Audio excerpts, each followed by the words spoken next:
Je vais pas vous l'apprendre, pour les vues, que ça soit les youtubeurs ou les streamers, les personnes qui lancent des lives sur internet, il y a une grande majorité des gens qui sont prêts à tout. Et là, je vais y aller progressivement, mais ça va aller très très loin. Du youtubeur qui va se frotter au mauvais gang new-yorkais, à celui qui va se faire plus ou moins kidnapper par des yakuza, jusqu'à avoir une cible sur le dos par un des plus gros cartels au monde. En clair, que des mecs qui ont largement regretté d'avoir tout tenté pour faire des vues. Josu, c'est un type qui est tout à fait banal, et un jour, il va découvrir le monde du streaming. Son but, ça va devenir d'un seul coup d'être un youtubeur et un streamer à succès. Seulement voilà, on a une époque où pour se démarquer des autres, ça reste très compliqué. Je suis quand même énormément chanceux et reconnaissant de pouvoir me retrouver ici et de vous faire des vidéos. Donc c'est normal qu'il y ait beaucoup de gens qui ont envie de rejoindre ce cercle. Parce que la dualité de ce monde, c'est que même si tu fais un contenu exceptionnel, tu vas te retrouver noyé dans cet océan de toutes les autres personnes qui, comme toi, veulent aussi percer. Du coup, il va faire ce que tous les streamers IRL font pour percer le plus rapidement possible, en forçant la chance et en brûlant pas mal d'étapes quand même relativement nécessaires. Celle de foutre la merde en live. Alors les streamers IRL, c'est les gens qui lancent des lives, mais au lieu d'être comme moi devant leur ordinateur à avoir des sujets préparés à discuter, eux, ils font ça dans la rue. C'est-à-dire qu'ils vont simplement lancer leur téléphone, lancer leur caméra et lancer un live de leur journée. Et évidemment, plus va se passer de trucs bizarres, et plus ça va rapporter de viewers et ça va intéresser les gens. Et lui, son credo, ça va être de draguer des meufs. Je sais que ça peut paraître dérangé, mais à l'heure actuelle, c'est un moyen qui est relativement efficace pour percer rapidement sur Internet. Lancer un live et s'afficher d'office avec une nana, ça multiplie tes vues. Parce que l'audience, en vérité, elle va être là à se poser la question, est-ce qu'il va réussir à la pécho ? Est-ce que la meuf, elle est intéressée par lui ? Ou bien est-ce qu'il va se prendre un râteau en plein live ? Même sans partir forcément si loin, juste le fait de donner l'impression d'assister à un date en direct, un rendez-vous tout simplement, honnêtement, c'est un truc qui cartonne à chaque fois. Du coup, les lives de Josu, ils vont devenir de plus en plus corrects et de plus en plus regardés. Mais lui stagner à un niveau qui lui permet tout juste d'en vivre, c'est pas ce qui l'intéresse. Il veut percer, il veut être connu. Donc il va se rapprocher d'un des groupes de streamers IRL qui font partie des plus connus et qui très souvent produisent du contenu ensemble. La team de Ice Poseidon. Alors en vrai, je pourrais faire une vidéo d'1 heure sur juste Ice Poseidon, mais c'est pas le sujet de la vidéo. Mais vraiment, il y a 1h30 facile, tellement ce mec a vécu des situations qui n'ont aucun sens en direct. Se retrouvant en prison en plein live. I'm being held in Thailand for the actions that I've done a few nights ago at a hotel in Bangkok, Thailand. I wanted to make this video to apologize to Mrs. Noparat Oompa and the Bayan Tree Hotel in Bangkok for the actions that I've done. I did not know the severity of the actions that I've caused, and I was just trying to have fun, and I'm sorry, we were drunk. Faire bannir d'un pays en plein live, se faire arrêter par le FBI en plein live. Paul? Yeah. Stand up. Out of the shade, this is what they saw. Police surrounding the plane, and then police ended up boarding. Yo, what's that? What are you doing? Yo, what are you doing, bro? Yo, dude, what the f are you doing, dog? What the f? Bro, what the f? Bro, I got him dying. Yo, what the f is your problem, bro? My problem. Bref, on en parlera une fois si vous êtes beaucoup à me demander dans les commentaires de le faire. Josu, il va donc commencer à traîner avec ces personnes et vouloir faire comme eux, puisque ça marche très bien pour eux. Faire des lives qui vont être de plus en plus axés sur les altercations, les embrouilles. Mais bon, c'est pas évident quand c'est pas dans ta nature de base d'être un enfoiré en fait. Donc il va reprendre progressivement les live dating qui faisaient les live drag de l'époque, mais d'un seul coup il va avoir l'idée de génie. Enfin, pour lui, c'était une idée de génie en tout cas. Pourquoi pas aller lancer des lives pendant quelques temps dans son pays d'origine. Un pays où, pour le coup, s'il y a une situation qui commence à fortement déraper, il est du coin, il parle la langue, il devrait pouvoir se dépêtrer assez facilement. On va dire qu'il y a le multipass de l'identité, quoi. Le Ghana. Le problème au Ghana, c'est que tu viennes de chez eux ou pas, le salaire moyen là-bas par mois, c'est environ 30 balles. Quand tu travailles, parce qu'il y a quand même 75% de la population qui n'a pas de contrat de travail et qui, de temps en temps, fait des trucs à droite à gauche simplement pour survivre. T'as vite compris que débarquer avec des sapes plutôt propres et un iPhone dernier cri,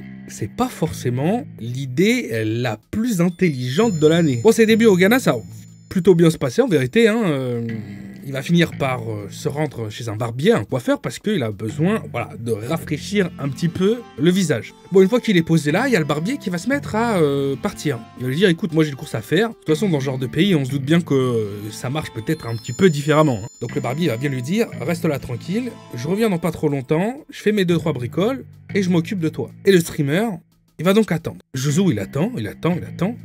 Puis bon, ça commence à le faire chier, quoi, parce que là, ça fait un moment quand même. Le live, lui, il continue à tourner. Les gens s'embêtent. Il n'y a pas de content, il n'y a pas de contenu à proposer. Et c'est là qu'il va avoir la brillante idée de décider de filmer derrière une porte chez le barbier, directement dans son commerce, qui est entrouverte. Et qui va se retrouver donc carrément la chambre de là où le barbier habite, puisque bah, le mec vit sur place, tout simplement, quoi. I don't know, man. I'm scared. I'm scared. Pull up.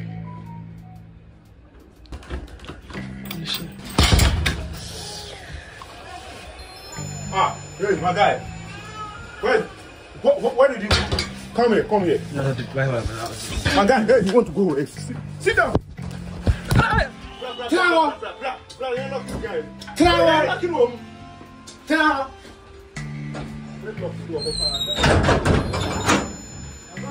Can somebody please Google Ghana police? Police. Hello, boss. Hello? Yeah. Hello. Can you hear me? Yes, I'm hearing you. I need police right now, please. You need what? I need emergency police. Am I speaking to police? No, Please, who's this? My God. not the police. Who are you? What? What? Yo, nothing in Ghana is working. Oh, I think I saw something. I think I saw something that I'm not supposed to see, and I think that's why they think I saw it when I didn't see anything, and I think that's why they locked me in here. Et du coup, il lui est arrivé quoi? Est-ce qu'elle a survécu? Comment la police l'a retrouvée? Sans rire, tu peux même pas imaginer le dénouement du truc. Mais comme j'abuse et que je veux que tu regardes la vidéo en entier, on va revenir sur ça juste un petit peu plus tard. Parce que là, je vais te parler du sponsor de la vidéo qui va te permettre d'avoir des configs monstrueux sur ton PC pour vraiment pas cher. Si vous êtes un aficionado des jeux vidéo, il vous faut un monstre pour pouvoir vous faire plaisir. Et FlowUp, le partenaire de cette vidéo, des monstres, il en a refilé. Alors si vous êtes dans le besoin de vous prendre une nouvelle config, vous pouvez complètement leur faire confiance. Avec une possibilité de payer en plusieurs fois, une expédition extrêmement rapide et une garantie de 2 ans sur tout. J'ai personnellement pu m'acheter une machine chez eux et j'en suis bien plus que satisfait. Elle est magnifique, elle est rapide, elle vient littéralement de l'espace. Le montage est très professionnel, les prix super compétitifs et il y en a vraiment pour toutes les bourses. Je vous mets les liens en description. Là, je vais vous parler de Néon. Bon, Néon, c'est clairement un YouTuber et streamer qui fait partie des plus détestés de cette planète entière. Je pense que la seule personne qui arrive au-dessus de lui, c'est probablement Johnny Somali, dont on parlera juste après aussi dans la vidéo. Le seul moyen que ce type il a trouvé pour faire des chiffres astronomiques en termes de viewers et d'abonnés sur ses lives, c'est d'être un vrai cancer en fait. Bon, même s'il s'est déjà fait gauler à acheter du faux trafic, des fausses vues, l'air de rien, ça permet aussi à pouvoir percer un petit peu plus.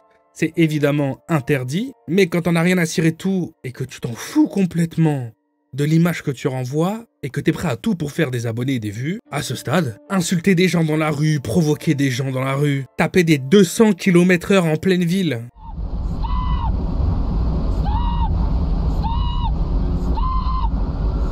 Causer un et s'enfuir.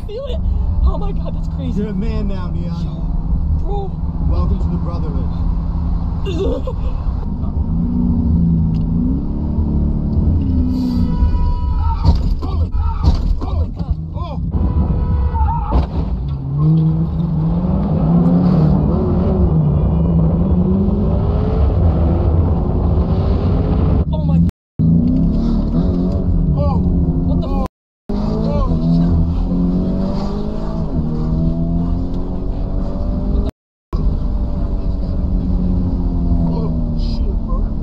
Tout ça en direct, hein, en live, pour le contenu. On est d'accord qu'à partir de là, tout ce que je pourrais vous dire qui lui est arrivé, ça va pas forcément vous faire de la peine, quoi. Un jour, il va se faufiler en plein live dans une conférence de presse du UFC pour aller directement se foutre de la gueule d'un des combattants, Nate Diaz. When you do get knocked out, are you gonna retire? Who said that? So I know who you are. That little boy, you If you do. I don't know what's gonna happen. I'm gonna be watching. I'm excited to see both sides, but I'ma kick you in your leg, motherfucker. Hey, P.S. you. I have a lot of respect for everyone, man. It's just, I want to see a great fight. It's little kids like this little talking in this that is like changing the times. Need your little what? I got little girls over here that'll you up. I'm sorry. I'm sorry.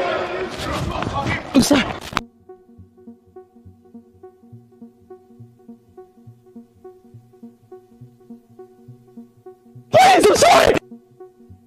Alors en général déjà, tenter de ridiculiser quelqu'un qui a des oreilles qui ressemblent à ça, c'est très souvent une très mauvaise idée. Mais si de base le type est officiellement un combattant de l'UFC et qu'en plus de ça il est relativement connu pour ne pas du tout être capable de garder son sang-froid et son calme,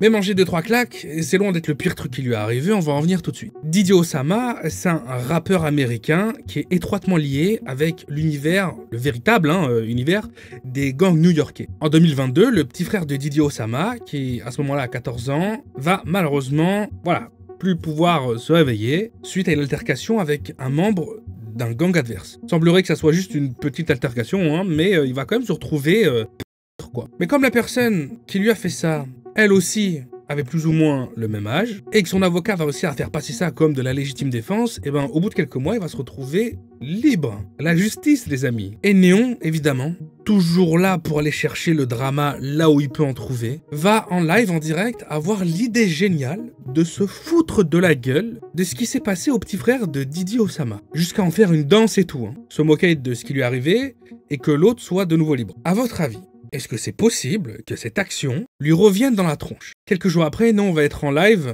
en pleine soirée, et je pense que le reste des images va mieux décrire que ce que je pourrais dire. We're good. I want to sincerely apologize, bro. Yeah, I'm actually scared.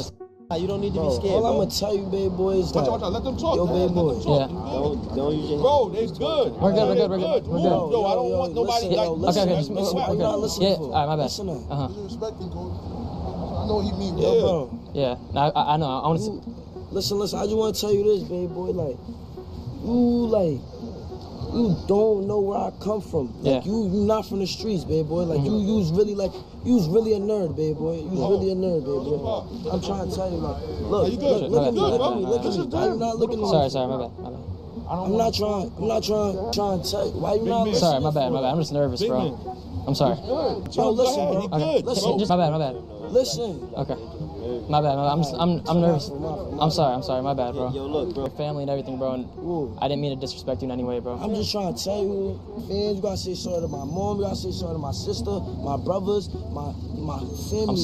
I'm sorry. Like, you know, like. Au final, il a quand même eu énormément de chance de tomber sur quelqu'un qui, malgré être jeune pour le coup, s'est comporté comme un adulte, a décidé de comprendre la situation qui a été que Néon, c'est juste une perte de temps, un QI négatif, qui fait tout pour les vues, que c'était pas personnel mais que vraiment c'est juste un énorme crétin. Mais il lui a aussi quand même fait comprendre que il était à 2 doigts de plus jamais pouvoir lancer un live en fait. Parce que le gang dans lequel fait partie Didi Osama, en général, ne pardonne personne, si vous voyez ce que je veux dire. Mais comme je vous l'ai dit tout à l'heure, il y a toujours pire. Et on va parler de Johnny Somali, notre Johnny national. Alors pour ceux qui sont pas au courant, il fait partie des rares personnes sur Terre pour lesquelles vous n'avez pas besoin d'avoir une seule once de sentiments positifs envers lui. Vraiment. On parle d'un mec qui est devenu vraiment populaire dans le monde du streaming IRL, en étant le pire de tous. Bref, le mec pour se faire commencer en partant de zéro et en n'ayant rien à proposer comme contenu parce que le gars littéralement est nul à tous les aspects, il a décidé de cibler les autres streamers qui sont en live et d'essayer de leur piquer leurs viewers.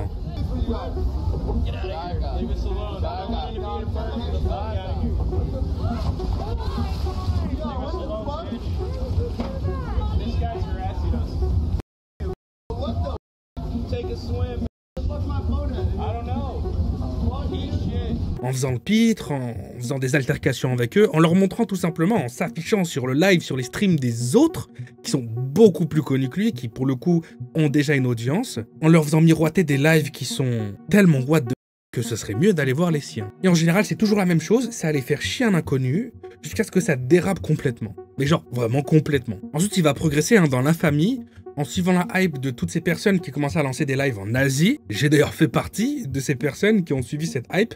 Déjà, en vérité, premièrement, parce que ça a toujours été mon rêve de pouvoir aller en Asie. Et je me suis dit, bah, vu qu'en plus ça fonctionne bien de faire des lives et des streams là-bas, pourquoi pas faire ça? Du coup, c'est ce que j'ai fait un temps aussi. Mais là où moi, je suis avec des mamies qui ont connu la guerre et je faisais des karaokés en chantant du Naruto avec des Yakuza.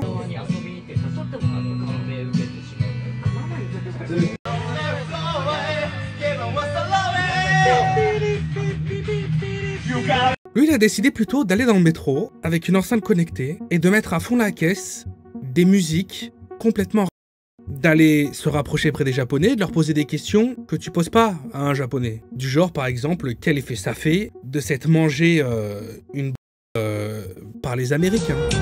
Yo, what's up?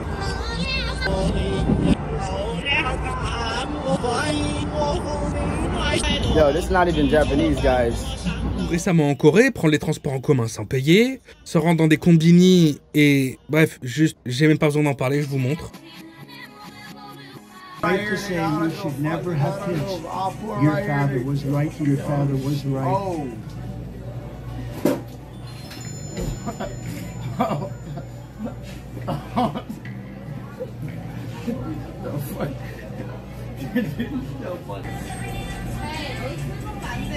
What are you talking about? 안 된다고요. 소주 안 된다고.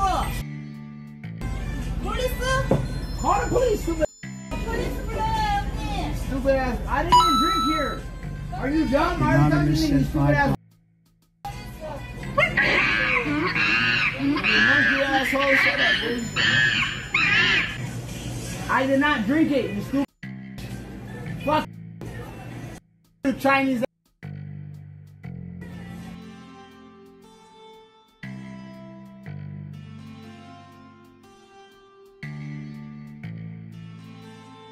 Il y a pas si longtemps d'ailleurs, il s'est même rendu à Tel Aviv en Israël pour aller faire chier une flic ou une militaire, je sais pas trop comment ça fonctionne là-bas, jusqu'à aller se faire...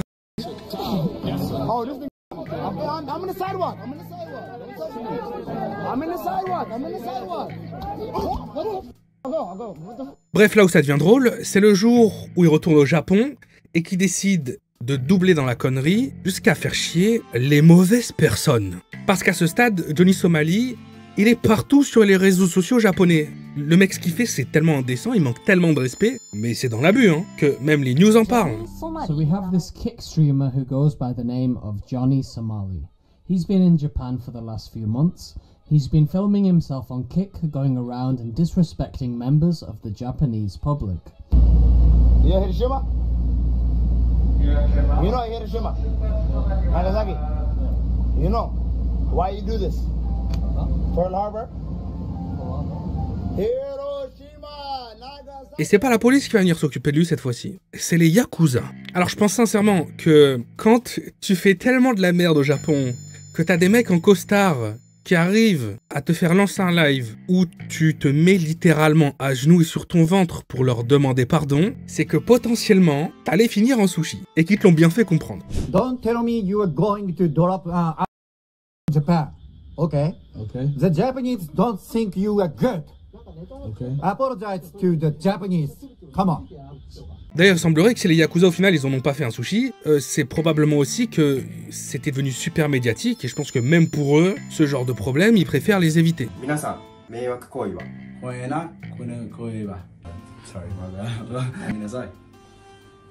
Japan?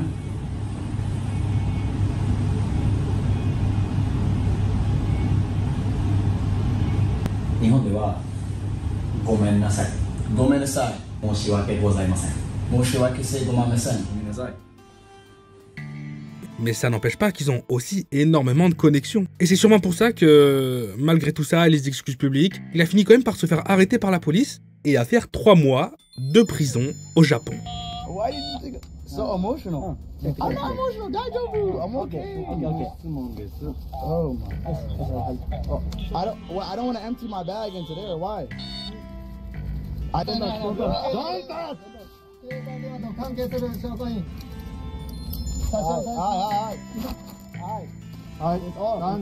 Les amis, la prison en Asie, c'est pas PlayStation, Kefta et Capricon, hein. T'as plus envie d'y retourner du tout. Mais il y a plus dangereux que les Yakuza sur Terre.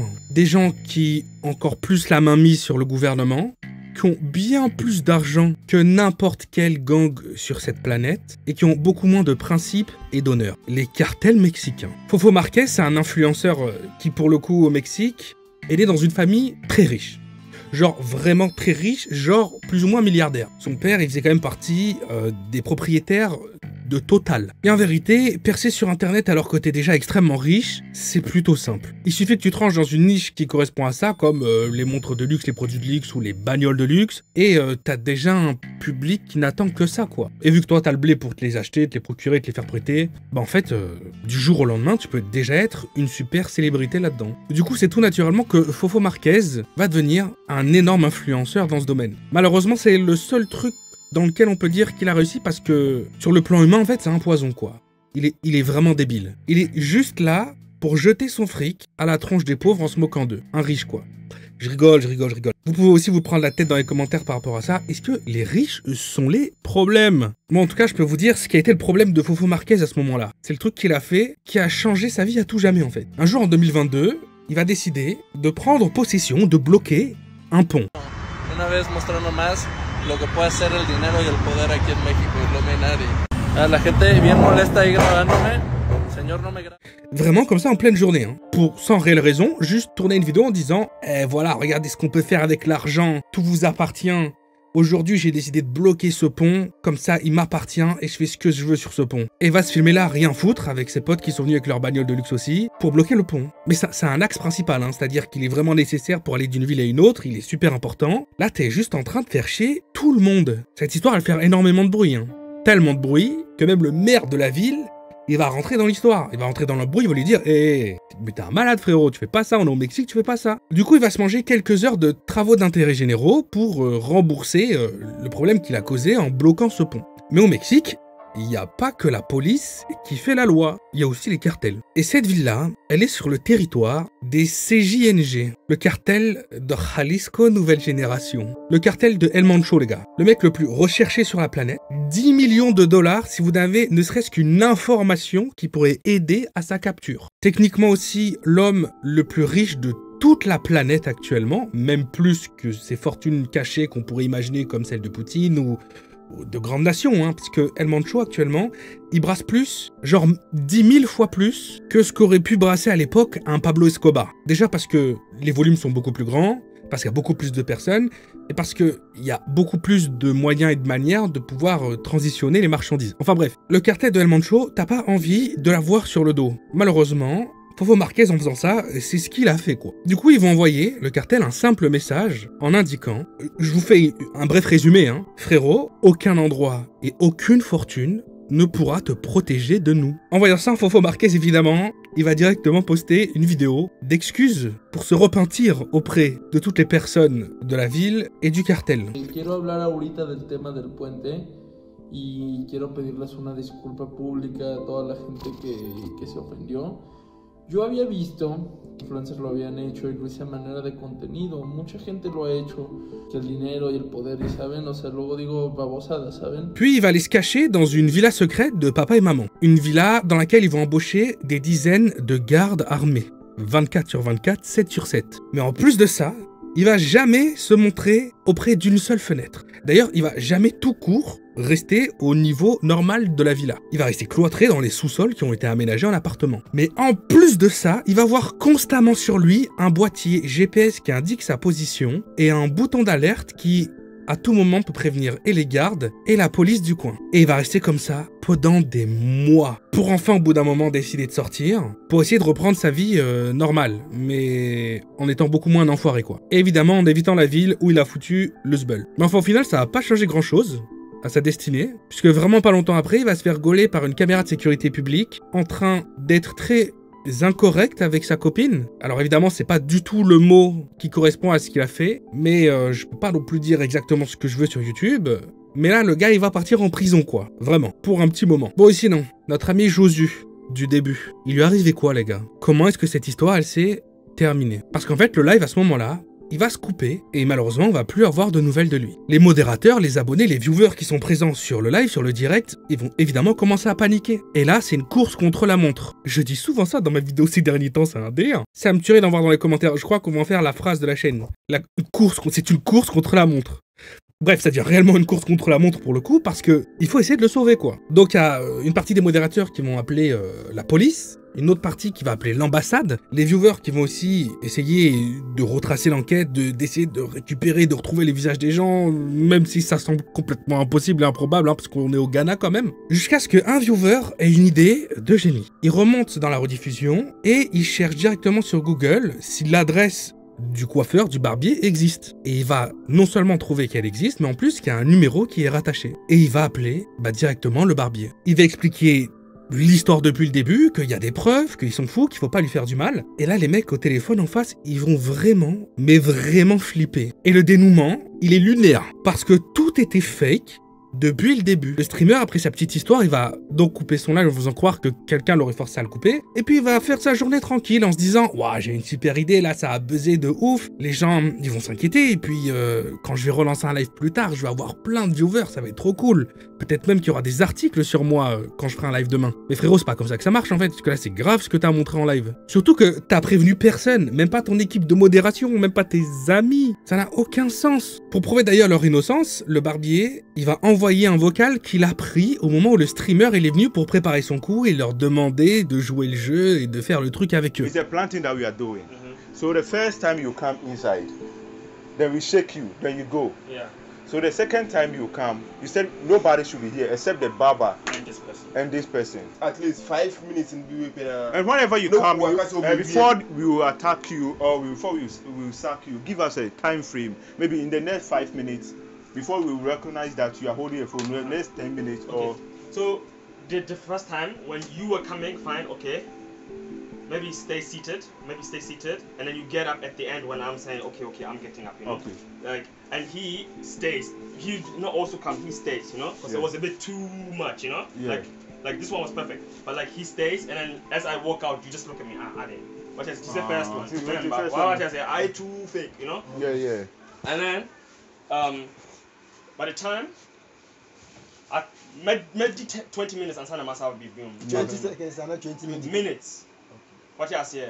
Et le coiffeur, lui, il a enregistré parce que il avait envie de garder une preuve marrante en fait. C'est dire ouais c'est cool, vas-y on va enregistrer. Alors que sans ça, on aurait même pu croire qu'il lui était réellement arrivé quelque chose et que de peur d'apprendre qu'il y a un live, en fait, il le relâche, mais il essaie de s'en sortir comme ça. Non, on a vraiment la preuve que tout était truqué depuis le début. Après ça, il va perdre la confiance de tout le monde et une grande majorité des gens qui le suivaient. Et c'est comme ça qu'il est devenu de quelqu'un qui avait réussi à atteindre un certain niveau en termes de viewers à plus grand chose malheureusement. Bon, j'espère que cette vidéo vous a plu. Je sors des vidéos environ tous les 2 ou 3 jours, donc abonne-toi et si t'es déjà abonné, parfois les notifications s'envoient pas. Donc même si ta cloche elle est activée avec le truc toutes les notifications que t'en sois pas, je pense que le mieux à faire c'est de revenir sur la chaîne, allez, tous les 2 jours. Comme ça, tu viens voir la nouvelle vidéo et tu comptes pas 100% sur YouTube pour te prévenir. C'était Théo. Peace out.